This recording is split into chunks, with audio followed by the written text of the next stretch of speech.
Got another, got a hell heat call this morning. Some Trane units that we put in many years ago. I should have probably brought my drill. I didn't realize these were the ones that had the. Golly. These are the ones that got the good covers on them.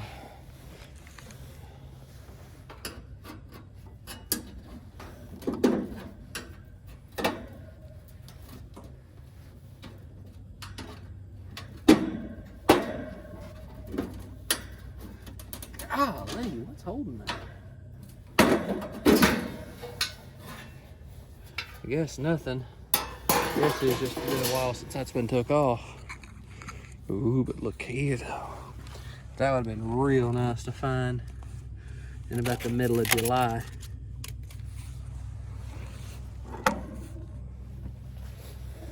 This one's not, I say this one's not running. So.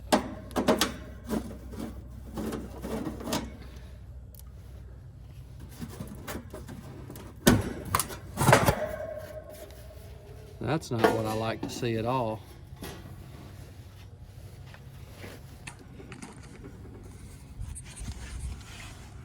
New looking defrost board.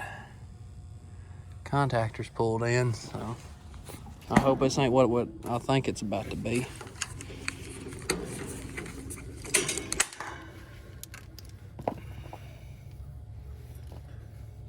And 2005 model. It was actually a 12 seer. Just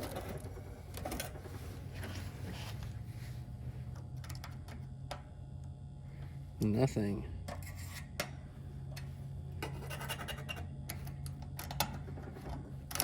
That's not good. Turn the disconnect off.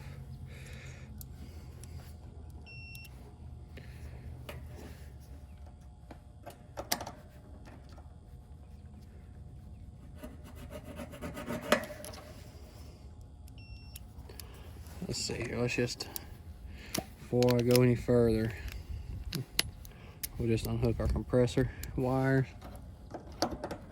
Let's just check. So we got a hard start on it, so I think I put that on a few years ago.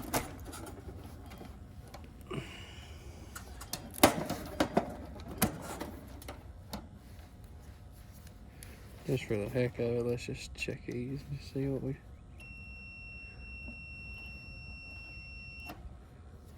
No.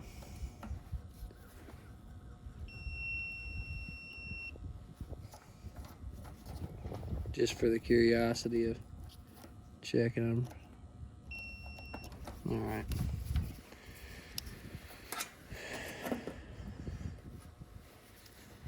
Just for the heck of it now. I don't know, I probably would have picked nothing up with it.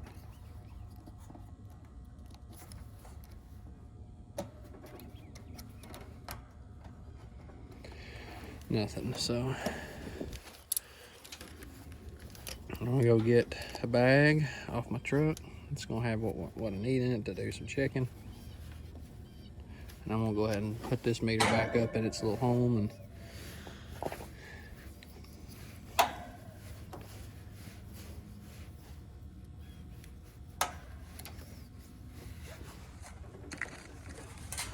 just because I'm not. Alright, go get a different bag. It's got a different meter in it that I use.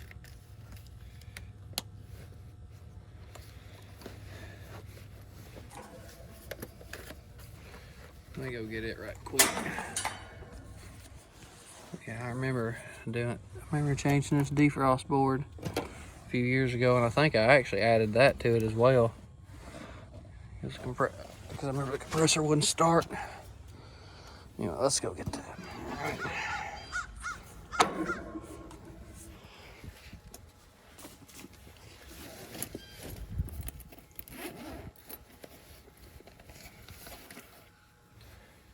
We're just gonna check.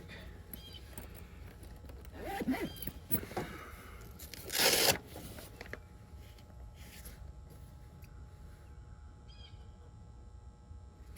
see here, I guess we use these.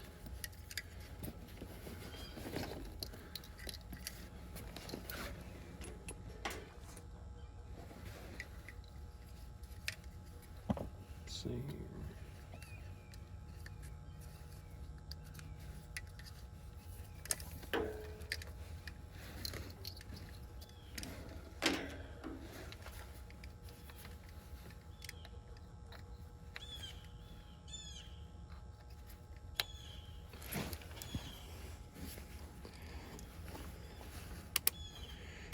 My Fluke 1587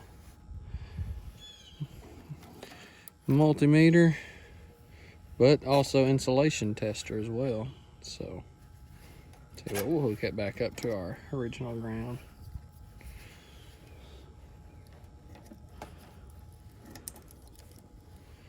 So now it's set to 1,000 volts. Trying to make it where y'all can see that. We're gonna set that to 500. Whatever your application voltage is, you double it when you're testing this. 5 megohms, 810.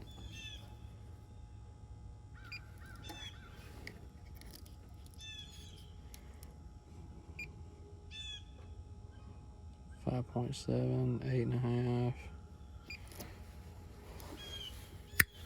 I'm glad that orange wasn't touching, because if it would have really thrown me an awesome looking reading.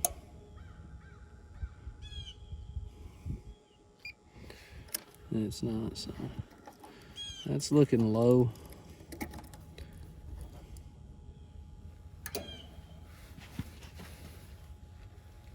What that popping is. So now what we're gonna do is do one of these different tests. PI and DAR. What that's is, the PI is your polarization index, and the DAR is your dielectric absorption ratio. And so we're gonna do this, because it's gonna run a 1-minute test on it. It takes a reading, I believe, at 0 and a reading at 1 minute, and it compares the two numbers, and it gives you a ratio. And depending on what the ratio is, kind of tells you if your absorption ratio is bad, which means it just tells how much load can the windings actually handle.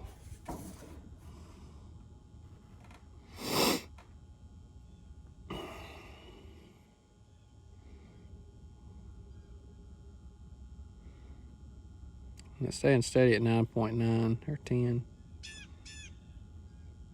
Depending on what the ratio is.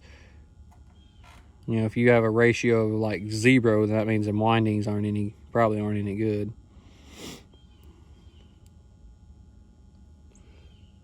Need to go inside and reset the breaker. Probably too after this. And that's kind of going to tell me everything I need to know.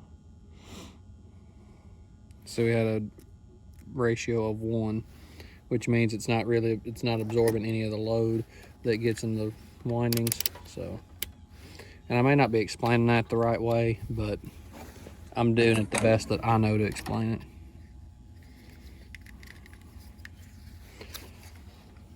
Somebody a whole lot smarter than me come up with all them words, and I'm doing my best to understand them. I got a buddy, he's an electrical engineer. Need to ask him about it and just see what he says, because he can understand all that stuff better than I can.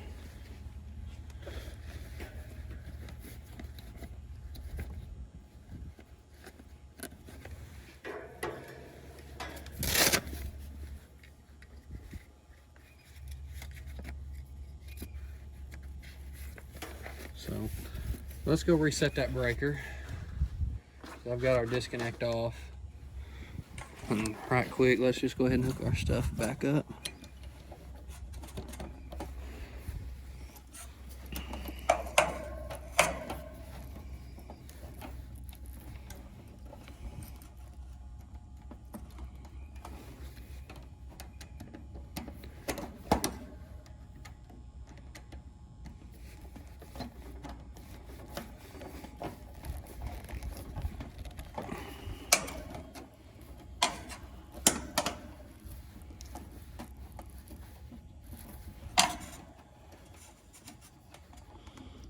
we'll just put this back, hook it back up, and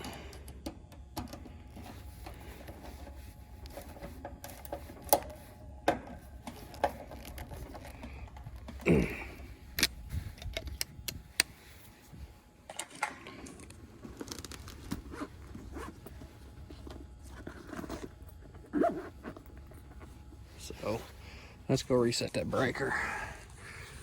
Since we got our disconnect off, we'll go reset that and see what we find.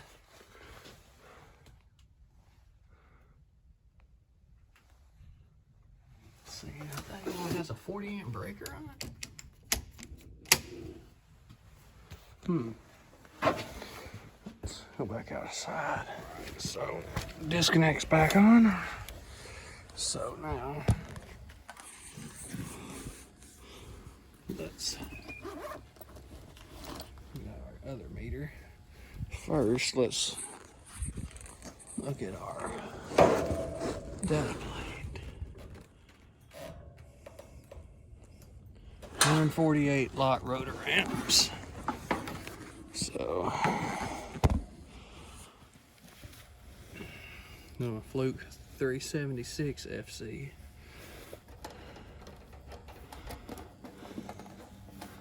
Let's see here, we'll get around our conlang.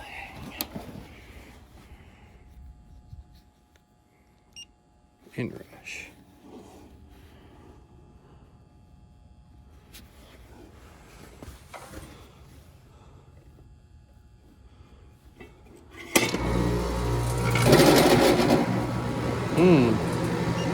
I'm 34, so that's pulling close. Doesn't want to log out.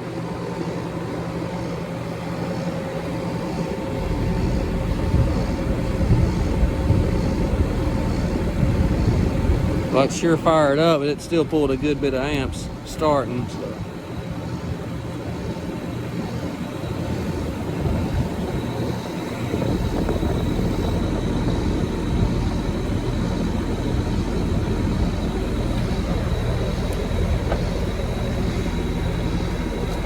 It's with fan motor too.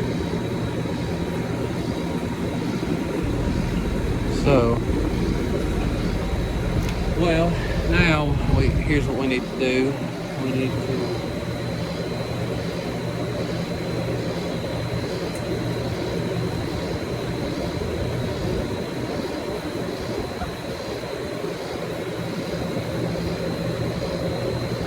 we'll check its capacitor out while it's under a live load and just see what its capacitor reads. It's 80 and a 5.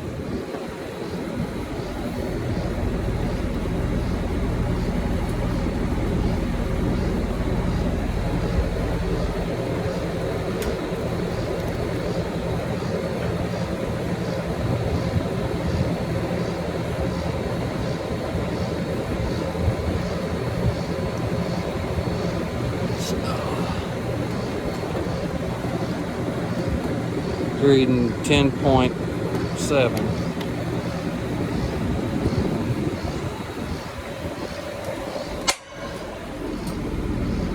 So let me whip out my little calculator deal and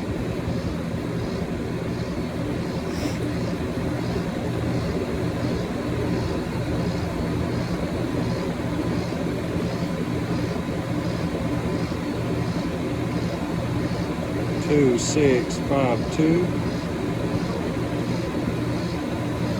Well, this breaker was tripped on here.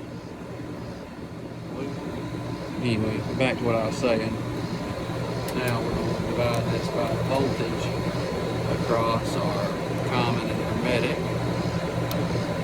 And we get 366. So we're going to divide that by 366. 77. That's a little teeny bit weak, but that ain't enough to make that happen. So we're gonna leave that by like it is. So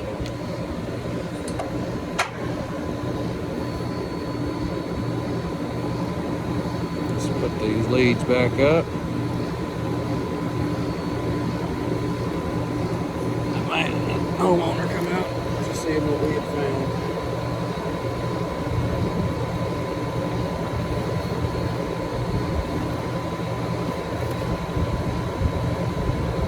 discharge definitely good and warm.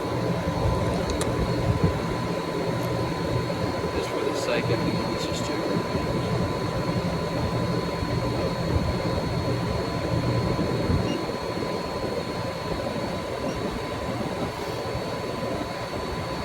19 amps.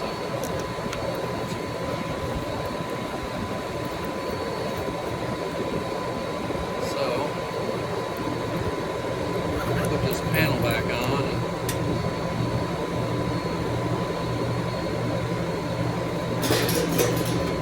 We're gonna go in there and we're gonna check that breaker out, just see if that breaker ain't bad. And I hope with all my soul that it's not, because I hate dealing with bad breakers. Well,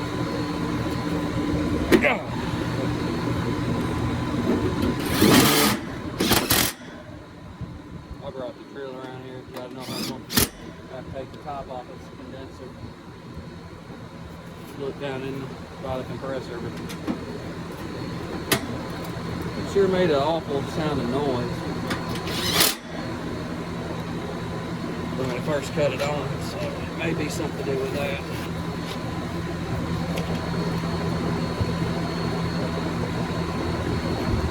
Let's see here. Let's gather our stuff up and regroup, and we're going to go in there and look at that breaker. I wanted to use my little FLIR I've got that I can just plug into my phone real easy. But I guess the battery's dead on it, so we're going to use my fluke I've got. It's its own handheld deal, so.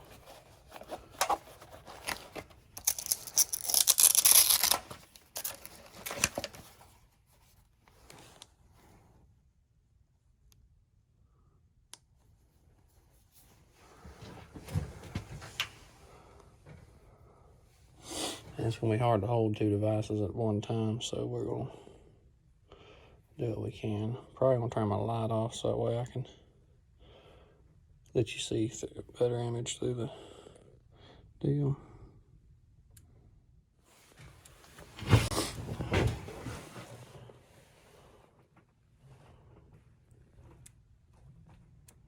Of course, I can take pictures with this, but that's the breaker that we put on. That was stripped. Here's the top one. And it ain't bad at all.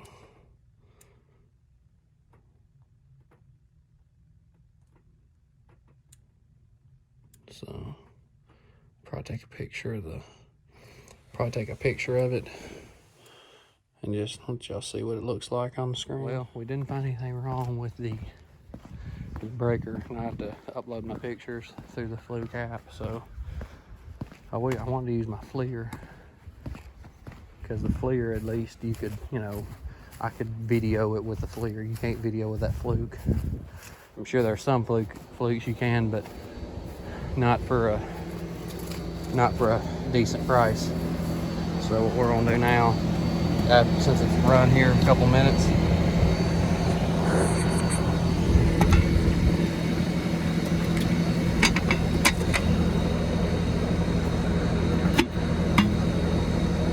I need my screwdriver, but I don't guess I do.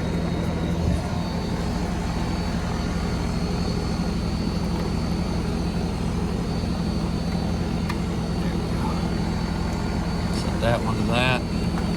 Probably gonna be able to get on it. It's gonna be a different lead on this one. And it's gonna be a little bit different reading. Yeah, it's about an amp difference, but it's gonna be close enough that we're gonna be able to tell something, so.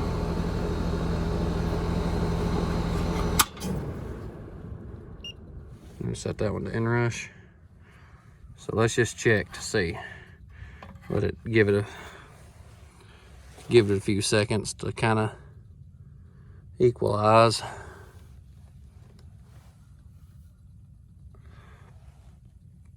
All right, let's cut her back on. Just check it out. 128. Inrush, so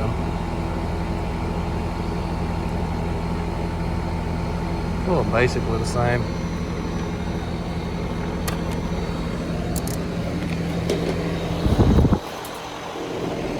I just wanted to see like my inrush compared to what it would be running at the time, instead of just reading like a max. But that is 148 lot rotor amps with 28 rated load, and it's, of course, that's the full load of the unit.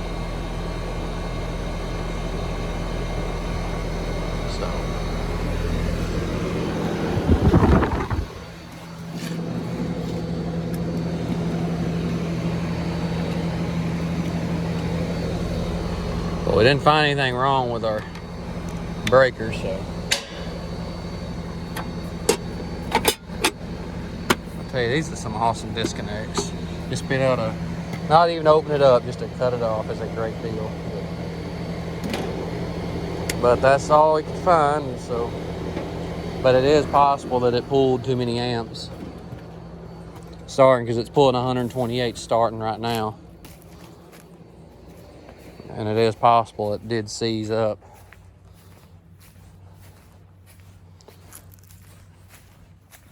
So we're gonna let this man know what we found and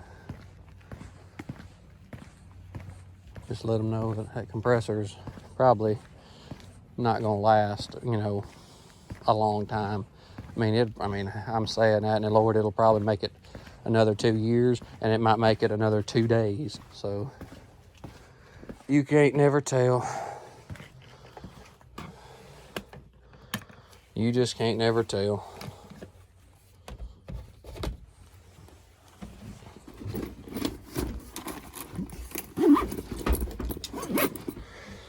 But anyway, thanks for watching.